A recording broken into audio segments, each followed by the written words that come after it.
What is Shanghai cooperation organisation? Shanghai cooperation organisation के बारे में हम यहाँ पर डिटेल में डिस्कस करेंगे। SCO is a regional international organisation which was founded in 2001 by China, Russia, Kazakhstan, Kyrgyzstan, Tajikistan and Uzbekistan. ये एक रीजनल इंटरनेशनल ऑर्गेनाइजेशन है जो कि 2001 में फाउंड किया गया था, और इसके मेंबर कंट्री जो उस टाइम पर थे, China, Russia, Kazakhstan, Kyrgyzstan, Tajikistan and Uzbekistan रहे हैं। Its headquarter is in Beijing, China. China के अंदर इसका हेडक्वार्टर है। SCO was set up with the primary aim of fostering cooperation among its member states in areas such as security, economic and cultural. Security, economic and culture sector में countries के बीच में corporation को boost करने के लिए ये organisation बनाया गया था। The SCO has evolve over the years, expanding its membership and scope to address the evolving dynamics and global challenges. Global challenges जो भी हैं और और भी प्रॉब्लम्स जो भी हैं इन कंट्रीज के अंदर, उसको एड्रेस करने के लिए इसने कंटिन्यू अपना मेंबरशिप को एक्सपेंड किया है, ताकि ज़्यादा से ज़्यादा कंट्रीज को इन्वॉल्व करके एशिया की प्रॉब्लम्स को खत्म किया जा सके। Historical background of Shanghai cooperation organisation. Shanghai cooperation organisation का हिस्टोरिकल बैकग्राउंड क्या है? Before the SCO was conceptualised in 2001, an informal concept known by the name Shanghai five existed. 2001 से पहले जब एससीओ आया था, उससे पहले ये एक इनफॉर्मल इसका कंसेप्ट था जिसको संघाई फाइव के नाम से जाना जाता था। In Shanghai five, China, Kyrgyzstan, Russia, Kazakhstan and Kyrgyzstan were the members. Shanghai five में चाइना, रसिया, किर्गिस्तान, कजाकिस्तान ये कुछ मेंबर कंट्री उस टाइम पर थे। Shanghai five was a result of border demarcation and demilitarization which was carried out between China and the other four former Soviet republics to ensure that peace, stability and security is maintained along their respective borders. Shanghai five जो organisation था, ये border demarcation and demilitarisation के base पर था। China और other countries के बीच में जो डिमार्केशन है, बॉर्डर डिमार्केशन, उसके बेस पर इसको बनाया गया था ताकि इन कंट्रीज के बीच में पीस, स्टेबिलिटी एंड सिक्योरिटी को मेंटेन किया सके। When Uzbekistan was also included in the Shanghai Five, the name of the organization was changed to the SCO. Uzbekistan जैसे ही इस संघाई फाइव के अंदर इंक्लूड होता है तो इसका नाम संघाई कोऑपरेशन ऑर्गेनाइजेशन रख दिया जाता है। India and Pakistan joined the Shanghai cooperation organisation only in 2017। India और पाकिस्तान ने इस ऑर्गेनाइजेशन को 2017 में ज्वाइन किया था। What are the objectives of SCO? Shanghai cooperation organisation के क्या क्या ऑब्जेक्टिव्स हैं? Number one, to strengthen mutual trust and good neighbourhood relations among the member state. Number two, to promoting effective cooperation in political, security, economic, cultural and other fields. Number three, jointly ensuring regional peace, security and stability. Number four, to establishing a new democratic, just and rational international political and economic order. Significance of the SCO for India. India के लिए SCO का क्या significance है, यानी India के लिए SCO क्यों important है? India membership in SCO hold significant geopolitical and strategic implications for the country. हमारे कंट्री के लिए जियोपॉलिटिकल और स्ट्रेटेजिक वे में एससीओ का काफ़ी इंपॉर्टेंस है। India can leverage it's regional presence and pursue its border foreign policy objectives. India अपना regional presence और अपना जो बॉर्डर फॉरेन पॉलिसी है उसको कहीं ना कहीं ये लीवरेज कर सकता है।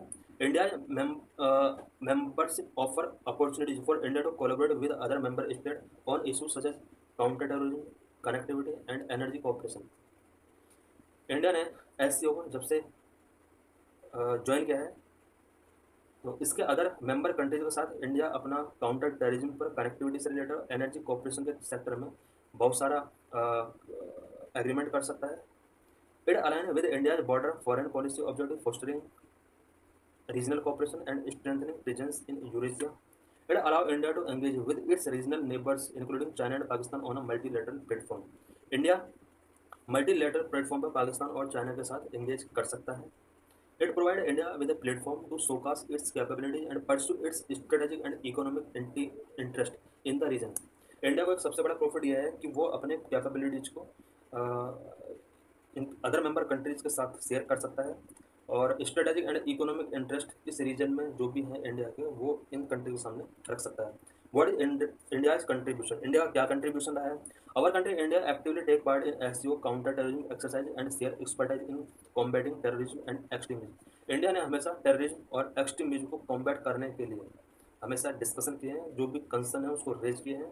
India actively take part in various programmes and in cultural events organise by SCO. SCO के द्वारा बहुत सारे कल्चरल इवेंट्स और भी प्रोग्राम यहाँ पर ऑर्गेनाइज किए गए हैं, इंडिया इनमें पार्ट लेता है। It fosters cultural exchange and people to people ties with other member state के साथ कल्चर का एक्सचेंज होता है। पीपल टू पीपल टाइज से लोगों के अंदर एक कॉपरेशन की फीलिंग पैदा होती है। India promotes economic and technology को cooperation with the other SCO members through initiatives like setting up special economic zone, sharing technical knowledge. India member countries के साथ अपना जो टेक्नोलॉजी का नॉलेज है उसको शेयर करता है, और स्पेशल इकोनॉमिक जोन के थ्रू बहुत सारा टेक्नोलॉजिकल कॉपरेशन शेयर कर सकता है, और साथ में और भी कल्चरल एंड इकोनॉमिक जो भी एफर्ट्स हैं इंडिया के, इनको बूस्ट करने के लिए इन कंट्रीज के साथ वो शेयर करता है। चैलेंजेस फॉर इंडिया, इंडिया के लिए क्या चैलेंजेस हैं? The dominance of China and Russia within the SCO can limit India's influence and ability to save the organisation agenda. क्योंकि इस ग्रुप के अंदर चाइना का डोमिनेशन है, और इंडिया अगर चाहता है कि इस ग्रुप के थ्रू इस एरिया के अंदर अपना इन्फ्लुएंस रेज किया जाए, तो ऐसा पॉसिबल नहीं है, और ये सबसे बड़ा चैलेंज है इंडिया के सामने। India's concern about terrorism emanating from Pakistan might not be fully addressed due to Pakistan presence in SCO. Despite SCO goal achieving substantial economic integration among member state remains a challenge. एक सबसे बड़ा challenge ये भी है कि sustainable economic integration का जो एक गोल है उसको एससीओ अभी तक अचीव नहीं कर पाया है। इंडिया का कंसर्न मेनली टेररिज्म है, जो कि पाकिस्तान की तरफ से सपोर्ट किया जाता है, और पाकिस्तान एससीओ का मेंबर है, तो यहाँ भी एक क्लैश बीच में आ जाता है। ये भी एक इंडिया के सामने एक चैलेंज है। What are the challenges faced by the Shanghai cooperation organisation? Shanghai cooperation organisation के सामने अभी क्या क्या चैलेंज है? SCO face many challenges that can impede its ability to achieve its objective and maintain its relevance in evolving regional and global landscape। SCO के सामने भी बहुत सारे चैलेंज हैं, क्योंकि ये अभी तक अपना जो भी ऑब्जेक्टिव्स हैं उनको अचीव नहीं कर पाता, रीजनल और ग्लोबल लैंडस्केप में अपने आप को इवॉल्व करने का जो इसका टारगेट था उसको भी अचीव नहीं कर पाया। The challenges require concentrated effort and adaptability from the member state to overcome.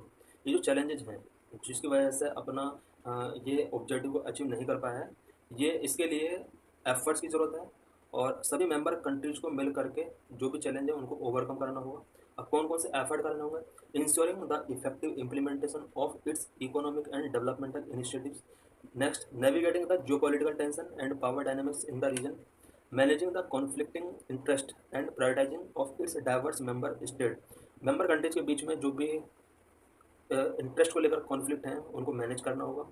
Addressing the security threat posed by terrorism, extremism and separatism in the region. इस रीजन के अंदर सबसे बड़ा challenge terrorism, extremism and separatism है, इसको भी address करना एक सबसे बड़ा चैलेंज है।